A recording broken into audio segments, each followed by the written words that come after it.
ዶክተር አብደላ በድጋሚ ስለተገናኘን ደስ ብሎኛል። ጤና ይስጥልኝ። አመሰግናለሁ። በላይ አብሮ ይስጥልን። መልካም። ያው የአማራ ፋኖ ብሔራዊ ኃይል ከተመሰረተ 2 ሳምንት ሆነው በይፋ መግለጫ ከተሰጠ ከዛ ወዲህ ያሉ ብዙ ክንውኖችን እንደ ሚዲያ እየዘገብን ነው የቆየ ነው። በሸዋ ቀጠና በተለያየ ጊዜ ሲነሱ የነበሩ በርካታ ጉዳዮች አሉ እናንተን በተመለከተ።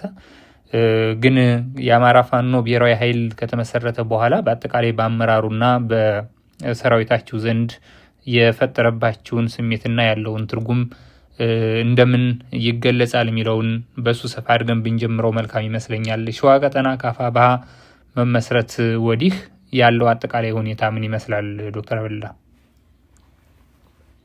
አመሰግናለሁ። በላይ እንዳልከው የአማራ ፋኖ ብሔራዊ ኃይል ለመመስረት ብዙ ውጣ ውረዶችን አልፈናል። ብዙ አድካሚ ጊዜዎችን አሳልፏል። እንግዲህ የአፋብኃ ተመስርቶ ለህዝብ ይፋ ከመደረጉ በፊት 50 ቀን የሆነ የዘመቻ አንድነት እንቅስቃሴ ታውጆ ስናደርግ ነበር። ሲታወጅም አዋጁ በአራቱ የፋኖ አደረጃጀቶች ማለትም ቀደም ሲል የአማራ ፋኖ በጎጃም፣ የአማራ ፋኖ አንድነት በጎንደር፣ የአማራ ፋኖ በወሎ ቤተ አማራ እና የአማራ ፋኖ በሸዋ የጋራ ወታደራዊ አመራሮቹ ቁጭ ብለው ዘመቻ አንድነትን ካወጁ በኋላ ዘመቻ አንድነት የሚቋጨውም መሪዎቹ የአማራን አንድነት ተሰርቶ ወጥ የሆነ ድርጅት ይፋ አድርገው በሱ ይቋጫል የሚል ሀሳብ ስለነበር በዚያም መሰረት ዘመቻ አንድነት 48 እስከ 50 ቀን 48ኛው ቀን ይመስለኛል ወይ 50 ቀን ዘመቻ አንድነት ተቋጭቶ በአንድነት ድርጅቱን ይፋ በማድረግ እየተጠቃለለበት ሁኔታ ነው ያለው። በዚያም እንግዲህ የሰራዊቱ ብቻ ሳይሆን የአማራ ሕዝብ ከዳር እስከ ዳር በትልቁ ደስታውን የገለጸበት የአማራ ፋኖ የአደረጃጀቶቹ ማለቴ ነው ሸዋ ቀጠናም ይሁን በሌሎቹ ቀጠናዎች ያሉት በትልቁ ደስታቸውን የገለጹበት ትልቅ መረጋጋት፣ ትልቅ መነቃቃት የነበረበት ሁኔታ ነው ያለው። አሁንም ትልቅ መነቃቃትና የአብሮነት ስሜት አለ። ለምሳሌ ሸዋ ላይ ብትወስድ እንትኑ ከስያሜው ጭምር ነው የተስተካከለው። ከዚህ በፊት የአማራ ፋኖ በሸዋ ወይ በጎጃም የነበረው ገደብ የነበረው ሙሉ በሙሉ በቀጠና በሚል ስላደረግ ነው። ምናልባትም ትናንትና ሸዋን እንዳንዳንድ አድርጎ ይቆጥር ነበር ሰው ጎንደርን፣ ጎጃምን። አሁን ግን በቀጠና ስለተደረገ ሸዋ ክፍለ ሀገር ብቻ ያለው ላይሆን ይችላል፣ ጎንደር ክፍለ ሀገር ብቻ ያለው ላይሆን ይችላል። ሌሎቹም በቀጠና ሲደረጉ የቀጠና ስምሪት በአግባቡ የተሰራ ያለበት ሁኔታ ነው ያለው። አሁን ግን ባለው የአማራ ፋኖ ብሔራዊ ኃይል ከተመሰረተ ወዲህ የቀጠና ለቀጠና ትስስሮችም እየተሰሩ ነው። ለምሳሌ በማህበራዊ ሚዲያ አይታችሁ ሊሆን ይችላል እናንተም የአማራ ፋኖ ሸዋ ቀጠና ወይም ቀደም ሲል የአማራ ፋኖ በሸዋ ይባል የነበረው እንዲሁም የአማራ ፋኖ በወሎ ቤተ አማራ የነበረው አሁን በቀጠና ከአንድ ድርጅት ከሆነ ወዲያና በቀጠና መጠራት ከጀመሩ ወዲህ የጋራ ምንድነው ተሐድሶ ጭምር አዘጋጅተው ሁለቱ የጋራ ጥምር ትብብር ጥምር እንትን ብሎ እየሰሩበት ያሉበት ሁኔታ አለ። ስለዚህ በእጅጉ ብዙ መነቃቃት ብቻ ሳይሆን ለቀጣይ ግዳጅ ራስን የማዘጋጀት ስራ የዚያ ጅማሮ ነው። የዛ አንድ ድርጅት ነው። ኦልሬዲ አንድ ድርጅት ስለሆነ ምናልባት የማዋሃዱን በር ከፋች ሊሆን ይችላል። አንድ ጋር ሆነው አንድ ድርጅት ነን በሚል የጋራ ቁጭ ብለው ተነጋግረው የተሐድሶ ፕሮግራም ጭምር በማዘጋጀት ደስታቸውን የገለጹበት ሁኔታ ነው ያለው። ምናልባት ነገ ለምናደርገው አንተ እንዳልከው የሰራዊት ውህደትም ይሁን ወይም ደግሞ ቀጠና ሲባል ለምሳሌ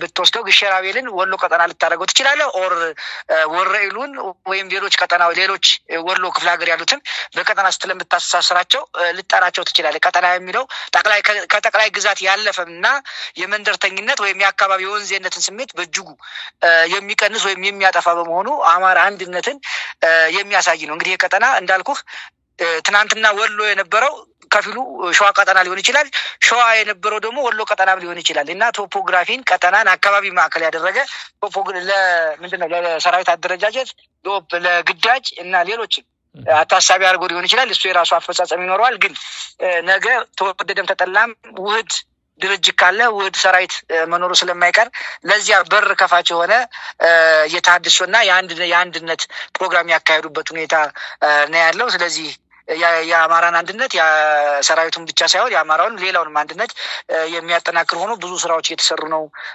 ብሎ ማስቀመጥ ይቻላል። በላይ እንግዲህ ከዚህ ከአፋብኃ ምስረታ ጋር በተገናኘ በጣም በትልቁ ሊጠቀስ የሚችልና ብዙዎቹም እያነሱት የነበረው አመራሮቹ በአካል የተገናኙበት ሁኔታ አጠቃላይ ፋኖ ያለበትን ደረጃ ያለውን አቅም የሚያሳይ ሆኗል የሚሉ አሉ።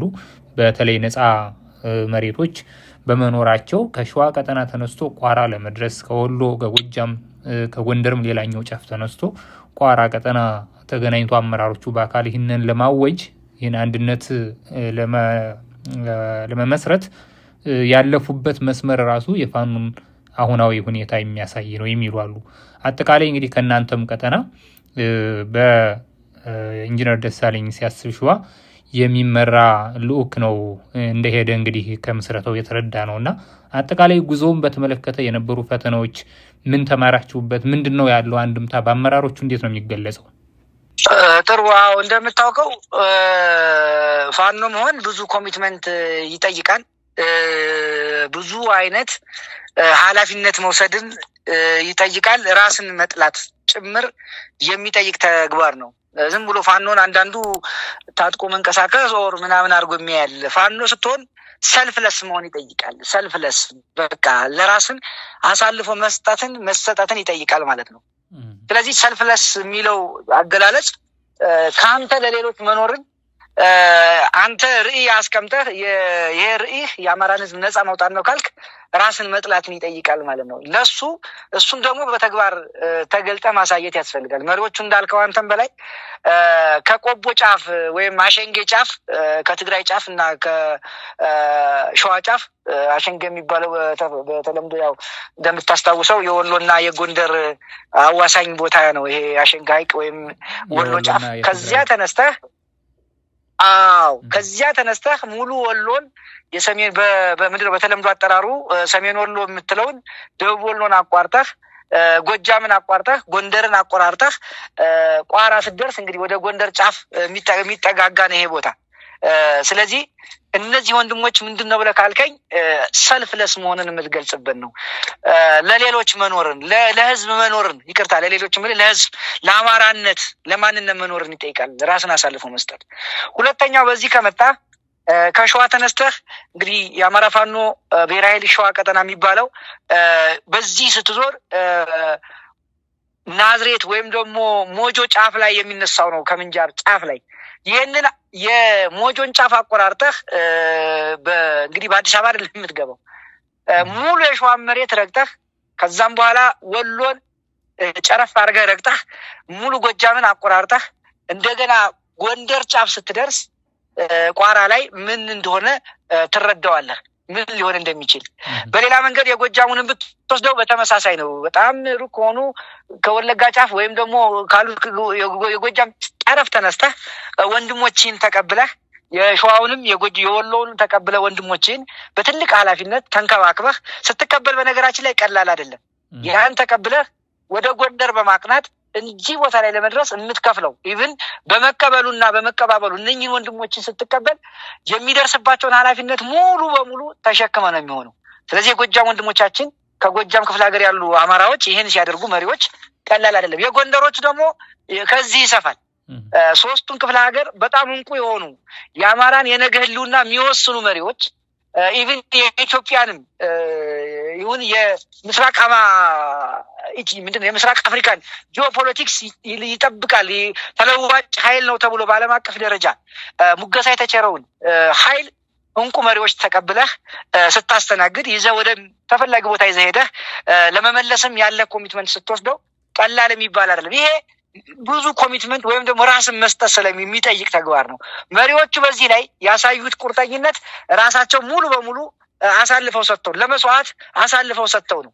እንግዲህ ይህንን ሪስክ ስትወስድ ከአማራ ህዝብ በታች ነኝ ብለህ ራስን ለአማራ ህዝብ ወይም ለአማራነት ሰጥተህ የምትሄደው ስለሆነ ፈተናው ከባድ ሊሆን እንደሚችል ቀላል አይደለም። ነገር ግን ደግሞ በዚያው ላይ አንተም እንደጠቀስከው ይሄ ለማድረግ ደግሞ ቦታዎቹ እንደምታውቀው ከአገዛዙ ነፃ ናቸው። እነዚህ ቀጠናዎች ነፃ ናቸው ማለት ግን በምንድነው በፓርቲና በቢሮክራሲ ደረጃ ነፃ ይሆኑ እንጂ እዛም እዚህም የአገዛዙ ባንዳ ይጠፋል ተብሎ አይወሰድም። በዛ ላይ ደግሞ አገዛዙ ይሄንን ኃይል ለማጥፋት የእግረኛ ብቻ ሳይሆን ከሜካናይዝድ ዘሎ የአየር ኃይል ከአየር ኃይልም ድሮን ጭምር እየተጠቀመ ይህንን ኃላፊነት ስትወስድ ፈተና አይኖርም ተብሎ አይወሰድም። ግን ደግሞ እነዚህ ነገሮች ሁሉ በጽናት በመቋቋም ቃል በገቡ መሰረት ዘመቻ አንድነት የሚጠናቀቀው የአማራ አንድነትን በማብሰር ነው በሚለው ስለነበር ምንም ያገደ የለም። የአባቶቻችን ጸሎትም አልተለየም። የኢትዮጵያውያን ጸሎት የአማራው ሞትና ሰቆቃ ግፍ ከእውነት ጋር ተዳምሮ ያላንዳች ችግር ይህንን ነገር ነፃ እንዲሆን ተደርጓል፣ ወይም ደግሞ ለህዝባችን እንዲበሰር ተደርጓል።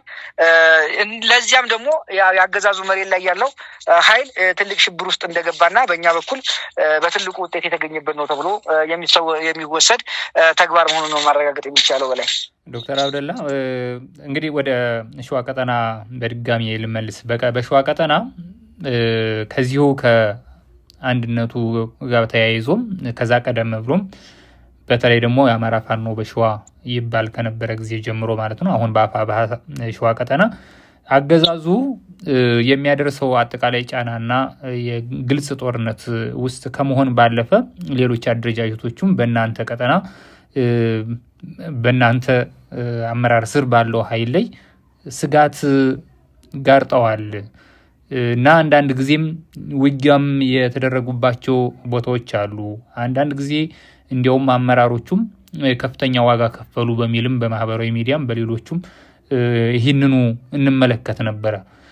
ነገር ግን እንዲህ አይነት ነገሮች በትክክል በአመራሮቹ መብራራት ያለበት ስለሆነ ከዚህ አሁን ካነሳሁት ጉዳይ ጋር በተገናኘ በእናንተ ቀጠና አመራሮቻችሁ እንዲሁም ደግሞ አጠቃላይ ሰራዊቱ በተለየ ሁኔታ በእርግጥም የደረሰባችሁ ነገር አለ ወይ? ያለባችሁ የተለየ ፈተና አለ ወይ? ምንድነው አጠቃላይ ሸዋ ቀጠና ላይ ያለው ሁኔታ ከእናንተ አደረጃጀት አንጻር? መልካም። እነዚህ አሁን ያነሳው ጥያቄ እና ሌሎችም ተዳምረው የሚነሱት ሁሉም ተሰብስበው የደረሱ ፈተናዎች ከአፋብኃ ምስረታ ጋር የሚያያዙ ናቸው። የአማራ ፋኖ ብሔራዊ ኃይል ከምስረታው ጋራና እውን ከመሆኑ በተለይም ከዘመቻ አንድነት ጋራ ሲገለጽ ይሄ ጉዳይ ተጠቅሶ ስለነበረ የዚያ አካል ናቸው ማለት ነው። የዚያ አካል ናቸው ምልህ አፋድ የሚባል አደረጃጀት ነኝ የሚል ራሱን የሚገልጽ ጥቂት ምንድነው ያገዛዙ ተቀጽላ የሆነ አካል አለ።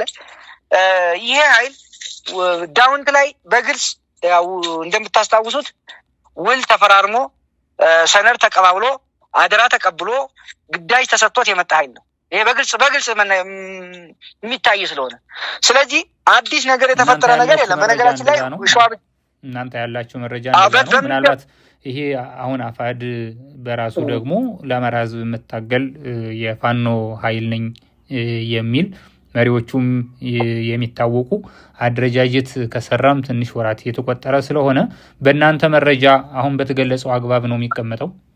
ይህም አብሮ ግልጽ ሆኖ እንዲሄድ ነው ማለት እንደ ሚዲያ ይህንን የማጥራትና የጠየቅም ኃላፊነት ስላለ ምንድነው በእናንተ በኩል ይህንን እንድትሉ የሚያደርጋችሁ?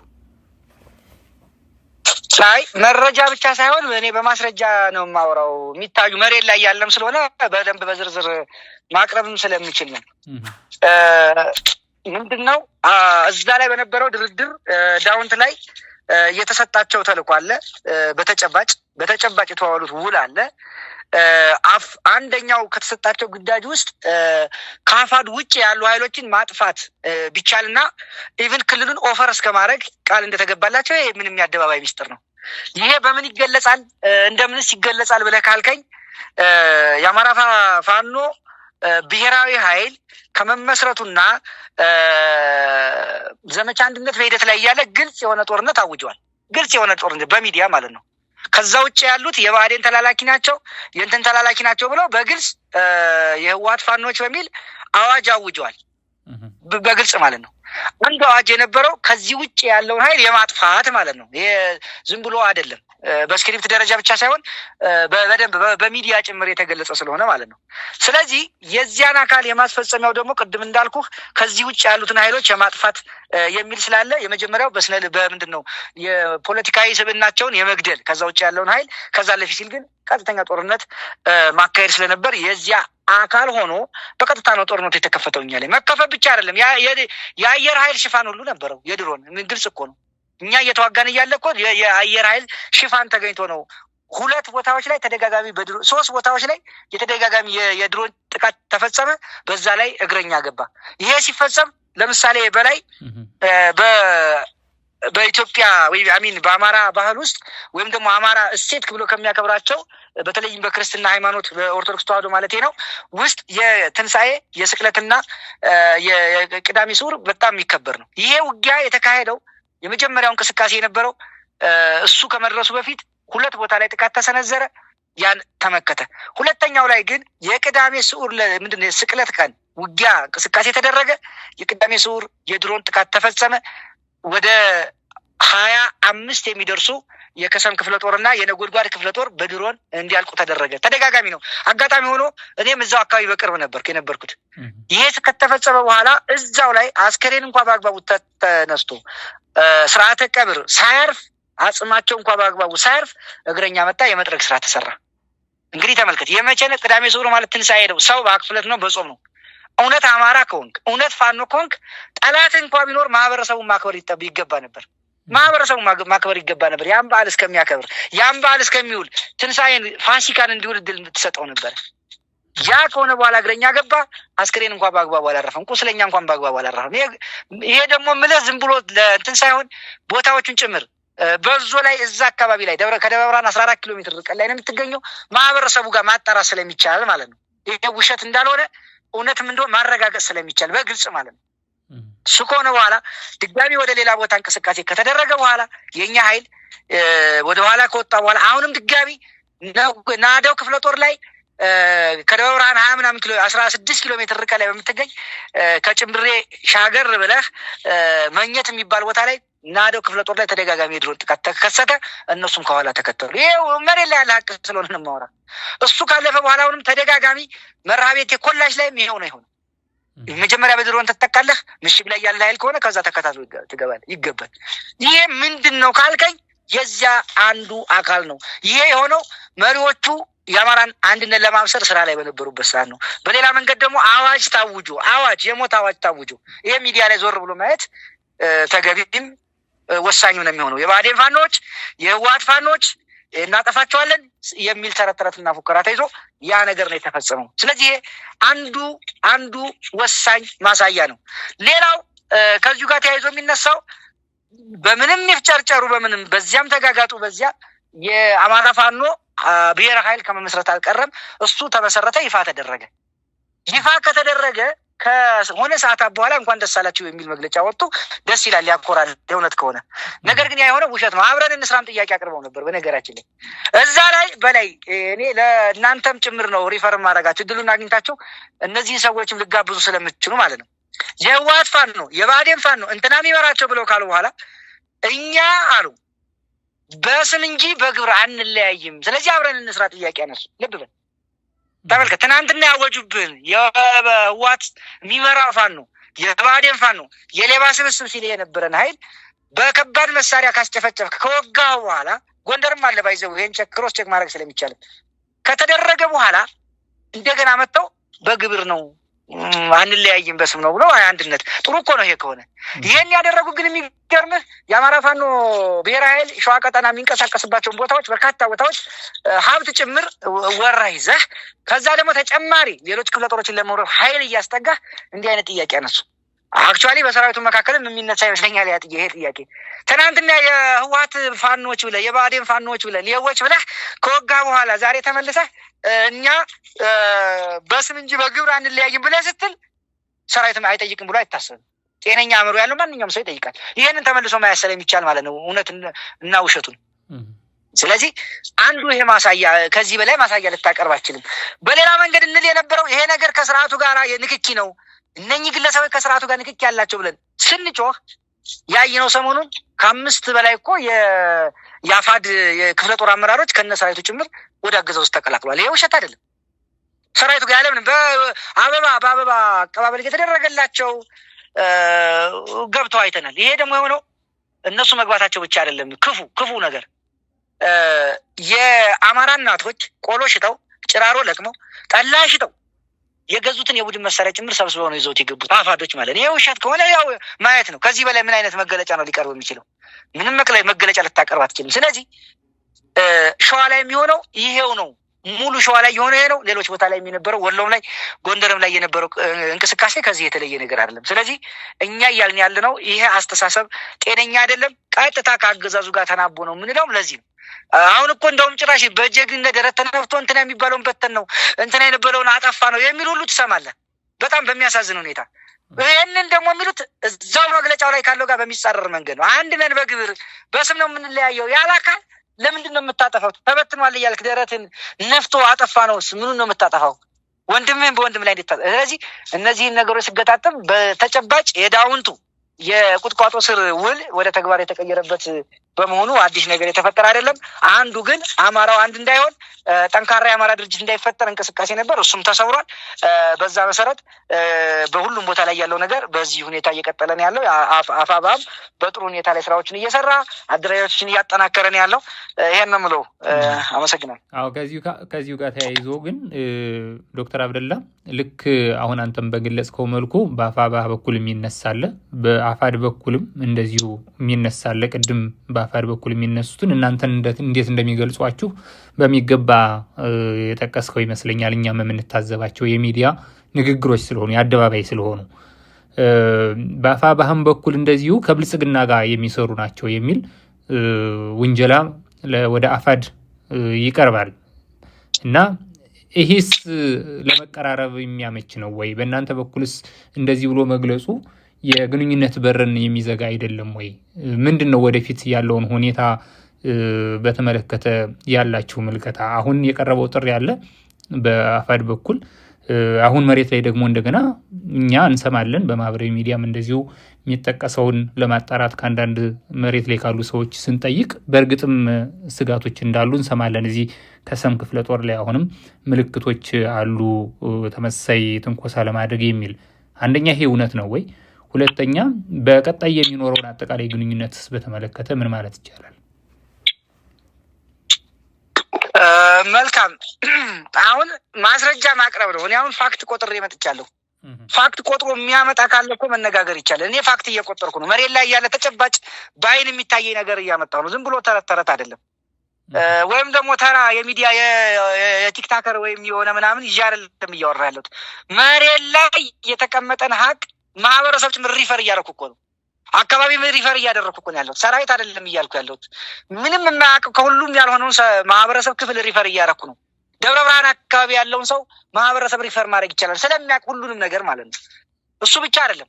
እኛ እኮ የያዝነውን ቦታ ለአመታት የያዝነውን ቦታ እኮ እነሱ በገቡ መካከል መንግስት እኮ ለአገዛዙ አስረክበው የወጡ ቦታ አለ። ግልጽ እኮ ነው። ምን ሊባል ይችላል? ቦታዎቹን መመርመር እኮ ነው። አመት ምናምን የተቀመጡት ከኛ ጋር አይነበሩትን ሄደው ግን ተረካከቡ ነው የሚመጡት። የምን ግልጽ እኮ ነገር ነው። ስለዚህ እኛ በእኛ በኩል አሁን ይሄ ሲባል በጣም ጀግናው ታጋይ መሬት ላይ ያለው ታጋይ ያውቃል ብዬ እኔ አላስብም። በእንዲህ አይነት ነገር በጣም ክብር ያለን ነን እኛ እንደ አማራ ፋኖ ብሔራዊ ኃይል ለታጋዩ ትልቅ ክብር አለን።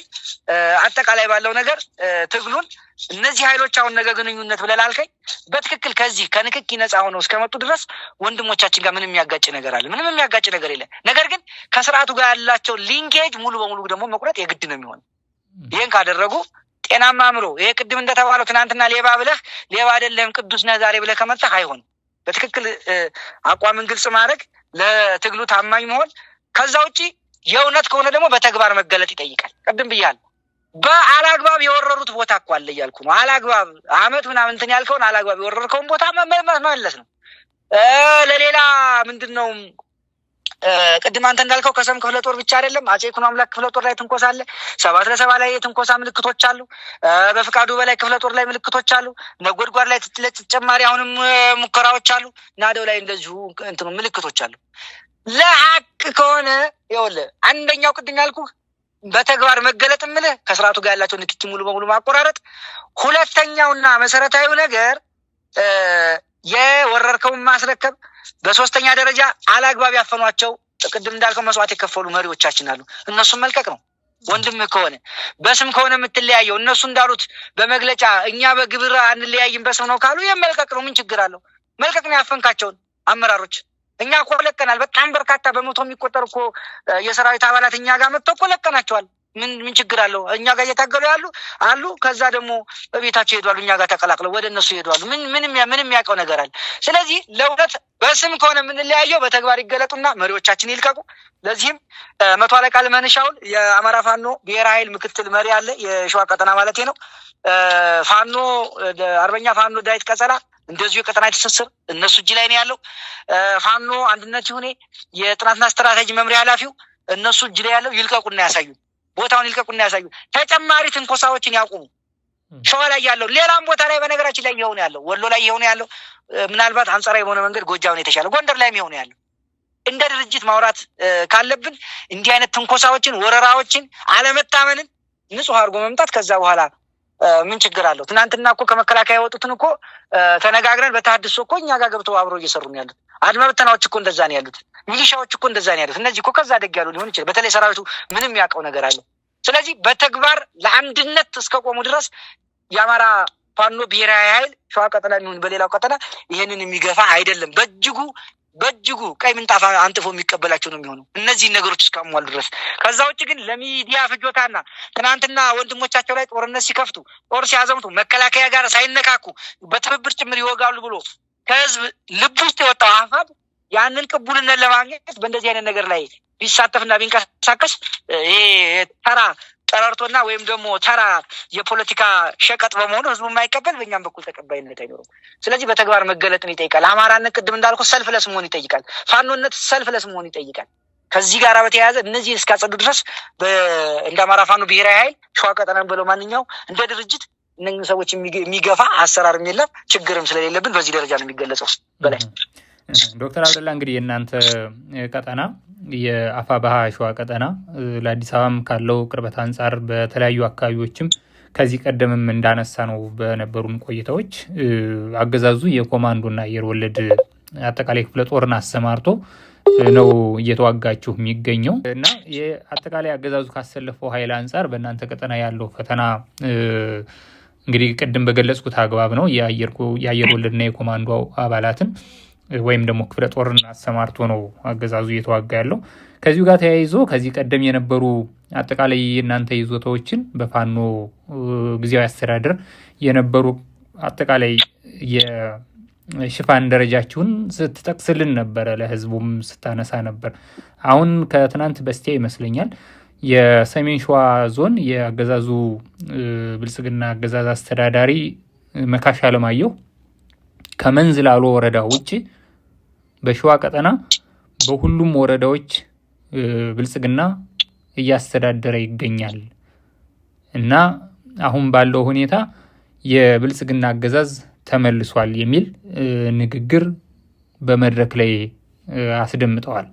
እንግዲህ ይሄ በመከላከያ ሰራዊት አባላትም ጭምር የተሳተፉበት መድረክን ነው እያነሱ ያለሁት። ይሄ ነገር አሁን በመካሻ አለማየሁ የተገለጸው ምን ያህል እውነት ነው? በእናንተ በኩል ይህን ነገር እንዴት ነው የምታዩት? በእርግጥም ብልጽግና ይህን ያህል እግር ተክሏል ወይ? ምንድን ነው ያለው መረጃ መሬት ላይ በእናንተ በኩል? መልካም እንግዲህ አገዛዙ ያው ውሸት መገለጫው ነው። የአገዛዙ መገለጫ ምንድን ነው ብለህ ብትለኝ ውሸት ነው። መካሻ አለማየሁ ሲጀመር የት ሆኖ ይህን ቃል እንደተናገረ ራሱ አላውቅም። ማንኛው ወረዳ እንደሚሄድ ማንኛው ወረዳ እንደሚንቀሳቀስ ራሱ ለእኔ ጥያቄ ነው። ይሄ ውሸት ነው፣ ፍጹም የማይታሰብ ነገር ነው። ትናንትም ውሸት ነው ሲናገር የነበረው፣ አሁንም ይሄ ውሸቱ ነው፣ ውሸት ነው፣ ቅጥፈት ነው። የትኛው ቀበሌ እግር እንደተከለ አላውቅም። ምናልባት እንዳልከው ቅድም አንዳንድ የወረዳ ከተማዎች ላይ ሊኖር ይችላል። አንድ ቀበሌ ብቻ አንድ ወረዳ ከተማ ላይ ተቀምጦ አንዲቷን ከተማዋን ብቻ ይዞ እሱን እንግዲህ ሰሜን ሸዋ ላይ ተከልኩ ከሆነ እሱ ሌላ ነገር ነው። ከዛ በዘለለ ግን ይሄ የሚጠቃቀሱ ቁጥሮች እንደዚህ የሚለው ውሸት ነው። በእርግጥ አገዛዙ አሁን በተለያዩ ቦታዎች ለምሳሌ የተለያዩ ሴራዎችን ያደርጋል። እንግዲህ እሱን ወደፊት አድርገው የምናመጣው ድል አለ ብለው ከሆነ አስበው ከሆነ አላውቅም። ለምሳሌ ምንጃር አካባቢ የኛ የአማራንና ሌላውን የኦሮሞ ብሔረሰብ ለማጋጨት ወይም ደግሞ ሌላው ጋር ግጭት ለመፈጠር ህዝብ እየጨፈጨፈ ነው። የተለያዩ ቀበሌዎች ላይ እርስ በርስ ለማጋጨት ወደ 10 ምናምን ሰዎች የጨፈጨፈበት የገደለበት ሁኔታ አለ። እንደዛ አድርጌ ይሳካልኛል ብሎ ይሄንን አስበው ከሆነ አንድ ነገር ነው። ከዛ የዘለለ ግን አሁንም ሸዋ ላይ በእውነተኛው ሸዋ ማለት ነው ፕሮፐር የሆነው ሸዋ ላይ አሁን ባለው ሁኔታ በዚህ ደረጃ የሚገለጽም የለም።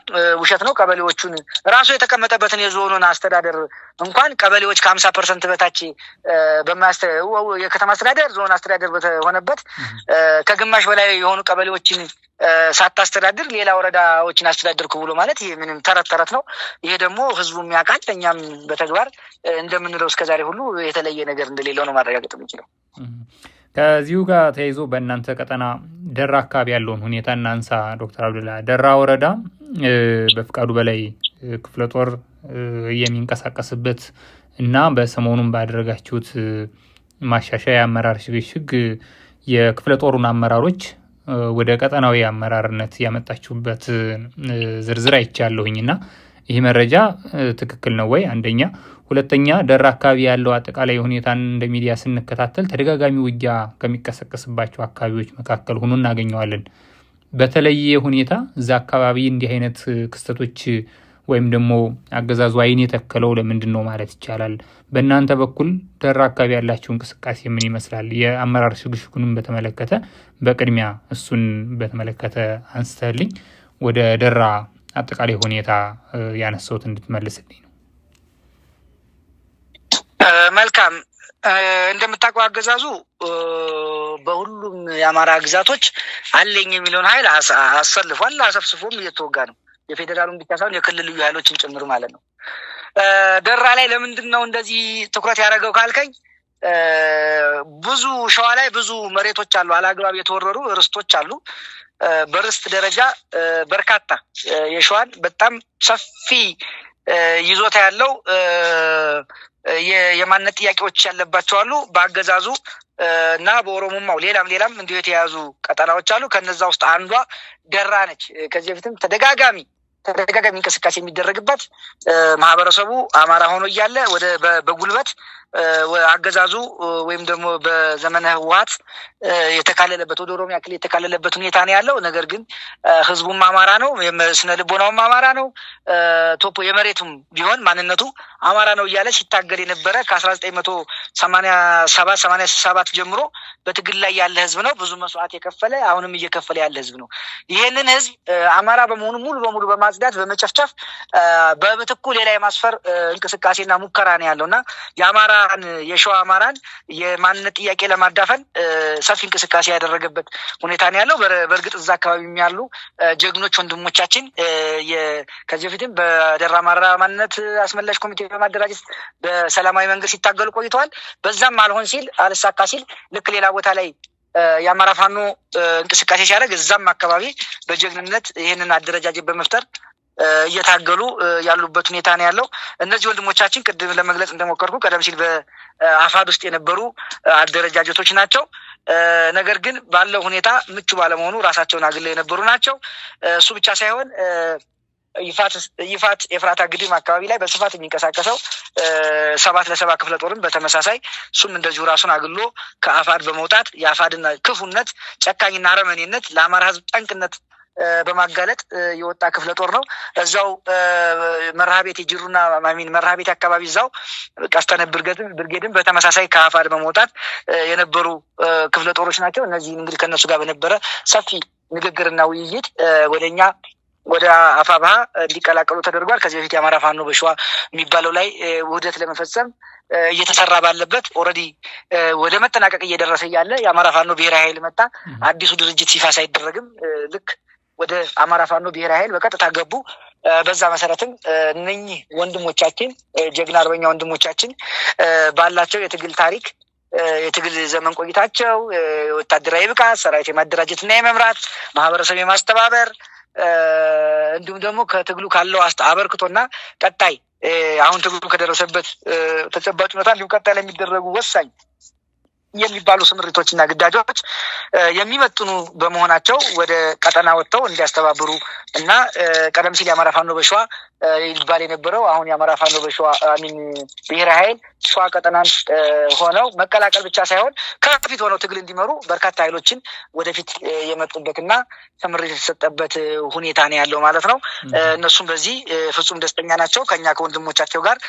ስለዚህ የአማራውን ቤት እያጠናከርን ያለንበት ሁኔታ ነው ያለው። ምናልባት ጠላት የአማራ ፋኖ ቀደም ሲል የአማራ ፋኖ በሸዋ ይባል የነበረው ተበትኗል፣ እንትላክ ክፍለ ጦር ፈረሰ እንትና የሚለውን ውሃ የቸለሰ ነው። እናንተም እንግዲህ በየሚዲያው በየማህበራዊ ሚዲያ የሚሰማችሁት ነው።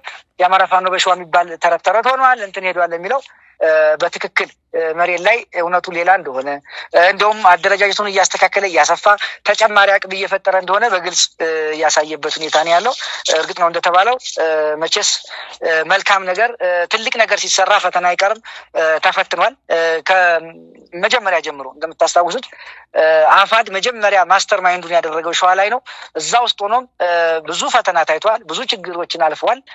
ከዛም ሌሎች ወንድሞቻችን ጋራ በመተባበር አፋድን ራሱ በመመስረት አንዱ ተሳታፊ ነበር። ያው ብልጣ ብልጦች መጥተው ያፈርሱትም ከዛም አሁን ባለው የአፋ ባህላይ ትልቅ አስተዋጽኦ ማድረግ እየተፈተን ግን ደግሞ ውጤት እያመጣ ያለበት ሁኔታ ነው ያለው። ማህበረሰባችንን በዚህ ደረጃ ያለው ደስታ እጥፍ ድርብ ነው። እንዳጠቃላይ ሰራዊታችንን የትጥቃችንን የቀጠናና ሎጂስቲክ እንዲሁም የሰው ኃይላችንን በእጅጉ እያጠነከርን ለቀጣይ ግዳጅ አፋባህ ለሚሰጠው ግዳጅ ሸዋ ላይ የሸዋ ቀጠና ላይ ለሚሰጠው ብቻ ሳይሆን በመላ አማራ ለሚሰጠው ግዳጅ ራሴ ማዘጋጀት ስራዎች ለቀጣይ ግዳጅ ምንድነው ክፍለ ጦሮቹ ራሳቸውን እያዘጋጁ ያለበት ሁኔታ ነው ያለው። በእኛ በኩል ይሄን ማለት የሚቻለው። በመጨረሻ ቅድም በተወሰነ መልኩ አንስተነዋል።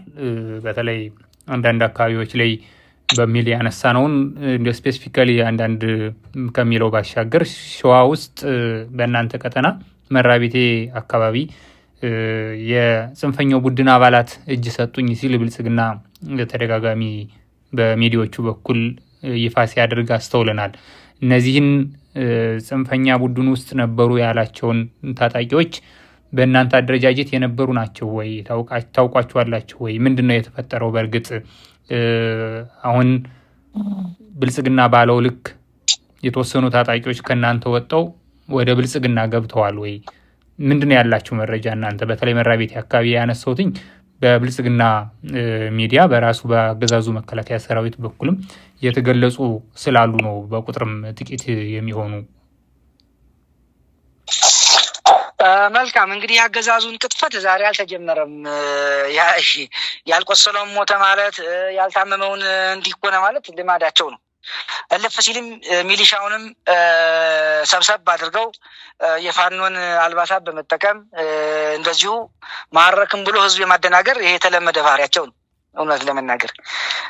ከዛ ባሻገር የተገለጸው ቦታ ላይ ሬማ አካባቢ ላይ ነው የተጠቀሰው። የኛ ኃይልም አልነበረም እውነት ለመናገር። ስለዚህ እኛን የሚመለከት ጉዳይ አይሆንም ማለት ነው። በእኛ ግን እንደ አማራ ፋኖ ብሔራዊ ኃይል እጅ አንከርፍፎ እጁን ለብልጽግናው አገዛዝ የሚሰጥ የሰራዊት አባልም የለንም፣ የአመራርም የለንም። ይሄ በግልጽ ማረጋገጥ ስለሚቻል ነው።